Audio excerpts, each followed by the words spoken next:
So వాళ్ళు తెలుసుకోవాల్సింది ఈరోజు విజన్ ఉంది, విస్తరాకుల కట్టుందని చెప్పుకునే ఈ చంద్రబాబు నాయుడు కనీసం 4 సార్లు ముఖ్యమంత్రి అయి కూడా ఒక్క మెడికల్ కాలేజీని కూడా కట్టలేకుండా జగన్మోహన్ రెడ్డి గారు కట్టి ఓపెన్ చేశారు. ఆల్మోస్ట్ 6, ఒకటి పూర్తయింది పులివెందల్లో, దాన్ని ఓపెన్ చేయొచ్చు.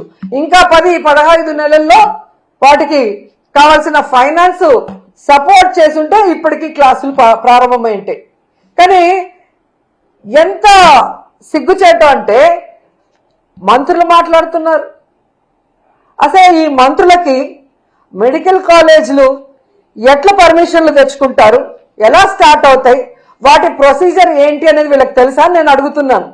ఎందుకంటే ఒక మెడికల్ కాలేజీ రావాలి అంటే ముందు ఆసుపత్రి నడపాలి, తర్వాత ఎన్ఎంసి వాళ్ళు వచ్చి దాన్ని పరిశీలించి ఓకే అనుకుంటే పర్మిషన్ ఇస్తారు. పర్మిషన్ వచ్చిన మొదటి ఏడాది అడ్మిషన్లు మొదలవుతాయి. ఆ మొదటి ఏడాదికి అవసరమైన మౌలిక వసతులు రెడీ చేస్తారు. 2వ ఏడాది కూడా అలాగే పరిశీలన చేస్తారు. ఆ తర్వాత 2వ ఏడాదికి అవసరమైన ఇన్ఫ్రాస్ట్రక్చర్ ని రెడీ చేస్తారు.